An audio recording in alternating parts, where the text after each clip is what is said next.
Bonjour Benjamin, Crypto Liberté, nous sommes le lundi 21 novembre 2022, on est parti pour l'analyse technique sans émotion, uniquement rationnelle de l'altcoin QNT. Avant de commencer, je t'invite à rejoindre mon canal Telegram, c'est là que j'ai une proximité avec la communauté qui je trouve est intéressante si un jour on ne sait jamais, on ne sait pas de quoi est fait l'avenir, YouTube disparaît pour moi. Je pourrais vous recontacter ici. Alors, avant qu'on démarre, pense au like qui récompense le travail de la chaîne et surtout, on s'en fout de me récompenser, c'est surtout pour l'algorithme YouTube pour aider à faire connaître la chaîne. Et puis, on a à peu près tout dit, c'est parti. En monthly, là qui me saute aux yeux, donc je vais le faire de suite, je peux tracer une trendline. Hop, hop, d'accord. Donc en monthly, on a un gros push, d'accord. J'espère que j'ai une charte qui a tout l'historique, mais moi je démarre au mois de février 2021, en pleine hype, en plein bull market, donc ok, ça pousse. Comme d'habitude, ici tout le monde est excité, on était là où la crypto c'est la folie, quant c'est la folie, tout ça, boum, gros retracement. Donc depuis, on retrace, d'accord. On parlera de ce dernier move à la fin. Donc comme toute chose, on va passer, c'était pour avoir la grosse picture. En logarithmique, bon, mais c'est un actif qui est haussier. On pourrait dire que là, il est baissier à monthly, puisqu'on a une descente, un rebond, une descente. Donc, selon Do, toujours pareil, selon Do, on a deux tops qui sont ascendants, un creux, ok, boum, boum, on est baissier à monthly selon Do. Mais toujours pareil, tu le sais que lorsque tu abordes des thèmes comme Week Off, Smart Money Concept, etc. Ici, j'ai une distrib. Ici, potentiellement, j'ai une AQ qui se refait long terme. Donc, tout ça, c'est une potentiellement, hein, si on casse ici, c'est mort. Enfin, c'est mort, on passe réellement bearish, mais tout ça, c'est potentiellement une réaccumulation, donc une distri suivie d'une AQ pour pouvoir aller faire des plus hauts, comme tout ce qu'est en train de faire le marché crypto. Ok, en gros, c'est tac, tac, tac, une distrib, hop, hop, tout le monde va dire qu'une AQ et on va faire des plus hauts, d'accord. Et au final, on vient de là. Et donc, en fait, le vrai bottom, il était ici, le second bottom, il est ici. Là, ce sont des dimension zones, d'accord. Et on est parti pour faire un plus haut, mais il faudra casser, bien entendu, tout ça. D'accord. On n'en est pas là encore. Donc, puisque ça m'a été demandé, on va essayer de trouver un point d'entrée optimal si tu crois à QNT. Ok. Donc ce bottom, on va le mettre comme ça, tu l'as en repère pour toute la vidéo. Le bottom ultime, il est à 23 dollars. 23 dollars, ok. Alors, si, avant qu'on aille plus loin sur l'analyse, DCA optimisé, j'ai fait des grosses vidéos pour ça, notamment sur Ether. Tu tapes sur ma chaîne DCA optimisé Ether, ou si j'avais DCA optimisé, j'ai fait des vidéos assez longues qui expliquent cette stratégie. Je vais faire très court aujourd'hui. Tout ce qui est en dessous de 110,033 sur KuCoin s'achète en DCA optimisé. Si tu crois en l'actif sur le long terme, toujours pareil, attention, c'est bien le DCA optimisé. Ça paraît être la recette miracle, on achète tout ce qui est sous ce ratio-là. Mais il faut croire en l'altcoin sur le long terme. Si la suite c'est ça, et qu'on casse ce bottom et qu'ensuite on recrée une dalle beaucoup plus bas, tu vas devoir holder pendant très longtemps quelque chose qui ne fait rien, voire qui perd. C'est pas possible, Quant, pardon, ça peut pas, QNT, oui, ça peut pas descendre, tu n'en sais rien, ok? Personne connaît l'avenir, il suffit un hack, le projet qui se barre avec la caisse, ou j'en sais rien, ou les cryptos c'est fini, tu perds tout ton fric, d'accord? Donc attention, c'est pour ça que moi j'attends toujours des confirmations et je ne suis pas très friand du DCA, ni du DCA, je ne suis pas friand, mais du DCA optimisé un peu plus. Mais le DCA optimisé, moi je le fais sur Bitcoin et Ether, qui sont les deux qui, si je devais mettre ma main à couper pour dans 5 ans, allez, je préfère la mettre sur ces deux-là. Voilà, c'est tout. Pour le reste, je swing beaucoup les actions, je swing investi, mais j'attends du coup plus de confirmations qu'un simple Fibonacci, qui pour moi n'est pas suffisant. Alors, on va passer en weekly pour analyser de plus près ce qui se passe. On va identifier donc du coup, comme d'hab, les supply zones et les demand zones. Si tu connais pas, pareil sur ma chaîne supply zone, demand zone, j'ai fait une grosse vidéo pour expliquer tout ça. Donc ici, ok, on est revenu dedans. Ici, on est revenu dedans. Ici, ok, ok. Donc en gros, ici, supply zone, demand zone, pardon, weekly, ok. Là, juste, je fais un petit aparté. On voit très bien, selon les concepts de Wyckoff, j'en parle souvent. Regarde ici au tout début. Ok, longue consolidation. Boum, on vient choper tous les stops à ce niveau. D'accord. Voilà, sous la structure. Boum, avec cette mèche. et ça démarre, d'accord? C'est pas ici tout le monde, oh, c'est bearish, et là, boum, tout le monde déboulige d'un coup. Non, là, clairement, c'est une manipulation de marché qui fait qu'on vient bouffer tous ces bottoms, d'accord? On vient prendre la liquidité, on déclenche des sell paniques, puis on prend aussi les stop loss de tout ce qui est en longue dans cette consolidation. C'est du coup de la vente forcée au marché, et dans cette vente, en face, il y a des gros qui tout simplement, eux, décident d'acheter. D'accord? Ils achètent dans la vente de... ils achètent dans la vente de tous ceux qui paniquent. Ok? Donc juste, je faisais un aparté sur ça. C'est ça. Allez, je te le rappelle un dernier coup si tu viens de tomber sur ma chaîne, que tu ne dises pas ce mec, c'est un enfoiré.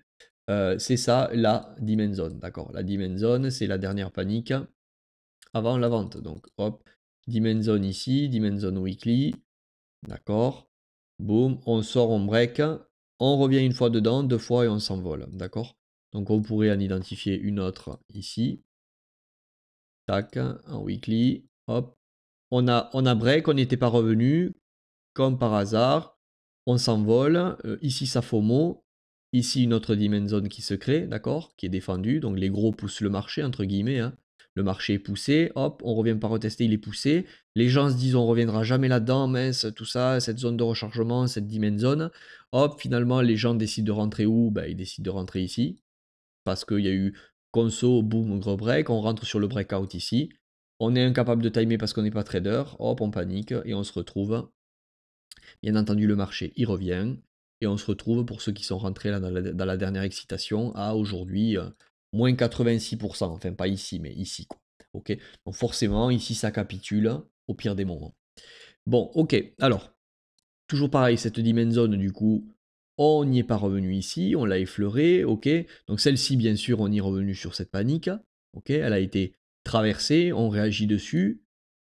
On la retraverse, hop, on part plus bas, ici non, et ici certainement beaucoup se sont excités, ayant vu le bottom, double bottom, la tiers ici, la trading range, on l'a même pas cassé, on a redistribué avant, ça suffisait sûrement, ici on a chopé beaucoup d'ordres à l'achat, de gens qui pensaient, ben voilà, que tu vois, tu traces bottom top, on était sur le ratio, dans le ratio 618-786, ok, un double bottom secret, je rentre, ben non, c'est une redistribution, on va plus bas. Pourquoi? Parce que plus bas, il restait hop, voilà, une dimension zone qui n'avait pas été reclôturée.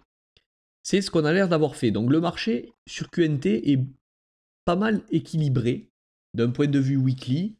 Pourquoi on a été plus bas ici? Par curiosité, j'ai pas regardé, mais je vais y aller. Pourquoi on a traversé? Peut-être qu'il y avait en daily des dimension zones qui n'avaient pas été retest, potentiellement. Alors, celle-ci, ok, celle-ci aussi, ok, ici, alors potentiellement ici, tu vois, ici, tac, la dimension zone, non, elle n'avait pas été retouchée par cette mèche. Alors, est-ce que justement, on n'a pas traversé cette zone pour aller refermer tout ça? Hop, voilà, ok. Donc, tout ce qu'ils me disent, ouais, non, la T, ça vaut rien, c'est que c'est le fonda qui fait la macro. Quand les news sont positives, ben, ça rebondit. Et quand les news sont négatives, ben, ça descend. Et puis voilà, et la T, elle y est pour rien là-dedans. Moi, je dis non, je défends le fait que le marché soit mécanique. Et il n'y a pas de hasard. Tout. Alors, je dis pas que le fonda, encore une fois, n'a pas de valeur.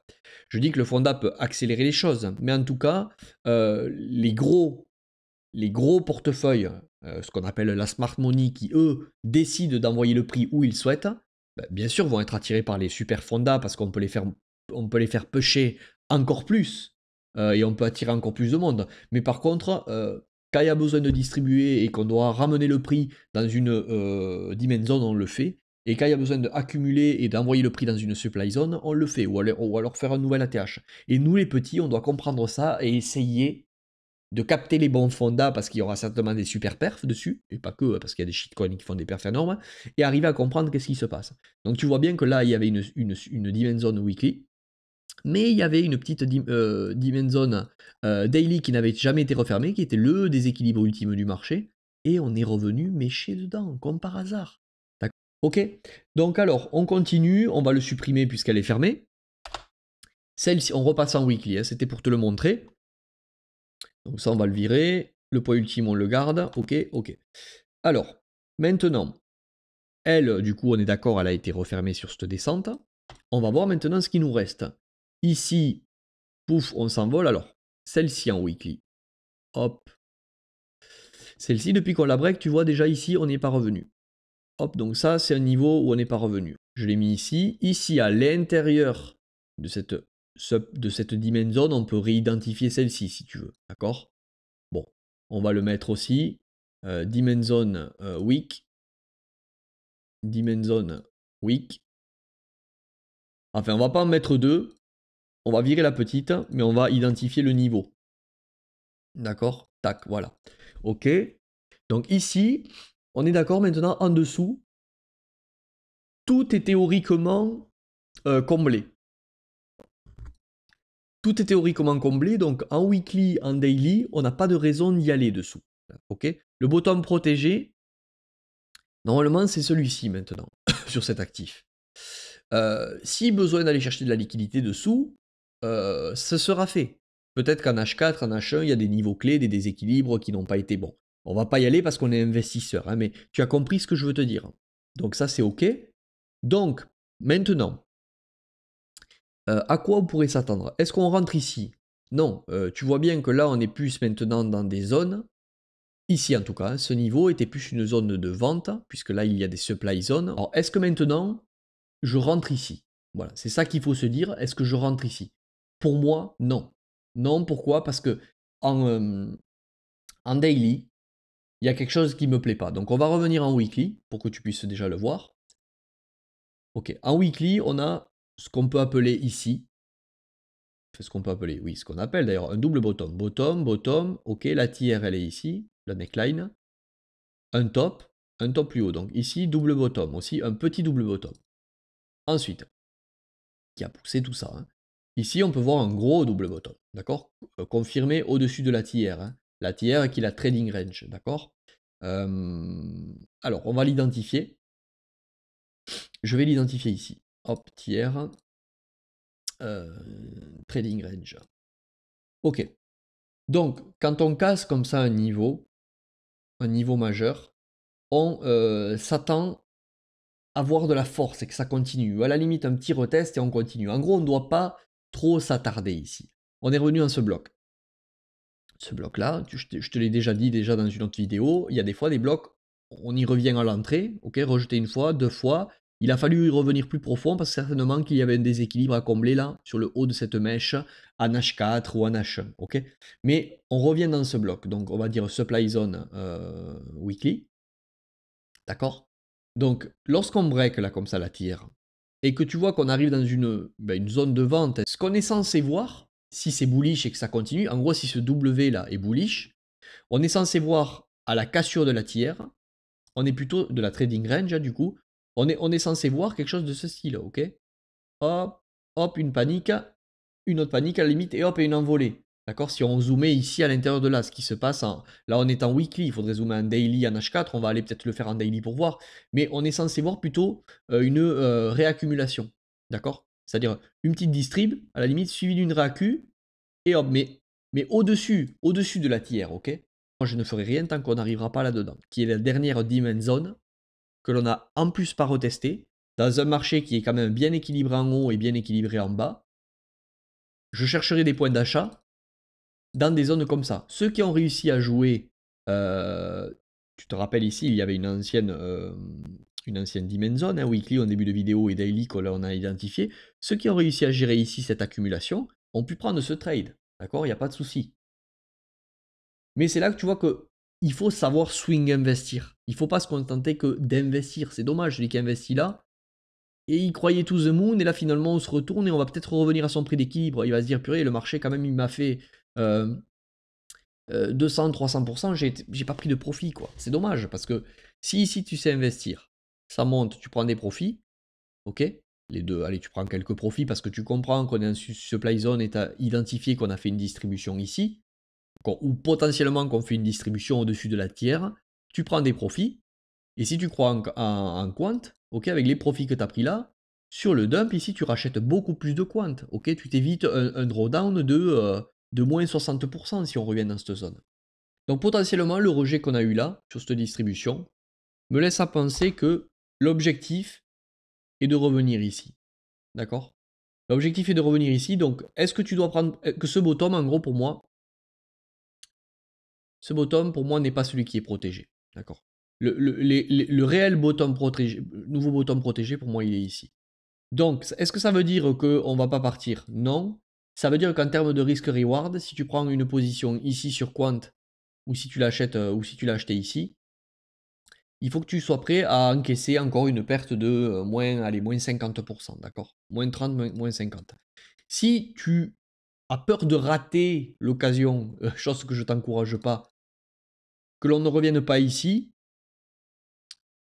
et que tu es prêt à accepter le risque de faire ça pour acheter là parce que tu ne veux pas subir le fait que peut-être Quant va faire ce genre de choses, ok? Et que du coup tu vas regretter, vas-y, mets une petite bille. Moi je te dis juste que, rationnellement, c'est ici qu'on prend les positions. Notamment au vu de ce que je constate qui s'est passé au-dessus de la tiers. Ce qu'on va faire, c'est que on va... je vais ici te tracer l'éventuelle supply zone daily, ok, sur ce mouvement de retracement, qui est un endroit où on risque de revenir, ok. Et dans cette supply zone daily que je vais te tracer, sois vigilant de ce qui se passe, ok. Si tu vois une réacu, ok, on va potentiellement aller faire des plus hauts. Si tu vois par contre une distrie sur des UT plus petites, fort à parier que l'objectif soit de venir ici, ok. Et ici, dans cette zone, on verra ce qu'on fait. On est censé, puisqu'on est dans une dimension zone, voir une accumulation, ok, pour aller faire des plus hauts. Okay. Donc c'est ici, c'est une zone où potentiellement, voilà, on n'a pas retesté, tu vois, on le voit bien, on a cassé ici, hop, ça n'a pas été retesté. Donc, lorsqu'on va revenir à peu près dans cette zone, et on devrait y revenir, alors peut-être qu'on va de suite partir dans la demand, en bas. Je te dis juste, moi, à cet endroit, allez, on va mettre ordre de vente 50% pour que tu comprennes. Peut-être qu'on va aller dessus dans la demand ici. Hein. Et là, si on y va, tant mieux. Au moins, ici, on a tout refermé ce qu'on avait en dessous. Si on voit une AQ ici, ok, let's go, to the moon, en fait, to the moon. Let's go, on repart. Hein. Je te dis juste que là, quand on revient, si tu es rentré un peu près ici sur Quant, parce que tu as vu le W weekly, ici, là, t'as vu ça, là, ce gros W, dans ce petit W, dans ce gros W, et que tu étais chaud là à la cassure, ben, si on revient ici et qu'on te laisse l'opportunité, ok, dans cette supply zone, à 155$, soit allège ton risque. Si t'es pas bien là, avec le fait que t'es rentré et que t'as subi là, en rentrant, une baisse de 40% là, par rapport à tes entrées. Soit ici tu t'allèges, et si finalement on casse, on continue, eh ben, tu te seras allégé pour te faire du bien à la tête, hein, c'était une gestion de risque, et ce cash, tant pis, tu iras le mettre dans un autre altcoin qui pètera plus tard. Ok, c'est pas grave, c'est pas perdu de prendre des profits trop tôt. Par contre, le fait de t'alléger, si on a vu juste et qu'ici c'est une distribution, ok, pour aller revisiter des niveaux comme ça, et bien avec ce que tu as allégé ici pour te faire du bien à la tête, si tu avais raison, ok, ben tu évites sur ce que tu as allégé un drawdown de 50%, d'accord, et tu remets la sauce ici. Et tu rachèteras plus de quant. D'accord? Donc j'espère que c'est clair. Pour moi, ici, c'est une distrie. Pourquoi? Pour aller refermer cet order block, cette demand zone weekly. Target 71$, 63$. Pour ceux qui veulent acheter juste sur un retest. Ok. Ceux qui veulent attendre des confirmations, mais regardez ce qui se passe ici. Et est-ce que Quant est bullish? Oui. Oui, sur le long terme, je pense que oui. On parle ici sur cette chaîne uniquement de rationalité, sans émotion, et on parle de risque-récompense, de mettre de l'argent ou d'en sortir dans un actif. C'est que comme ça que ça marche. On n'est pas dans la lecture d'avenir, d'accord? Et c'est à ça que nous sert l'analyse technique et notamment le price action. J'espère que cette vidéo t'aura plu. Je te dis à plus pour la prochaine vidéo. Ciao!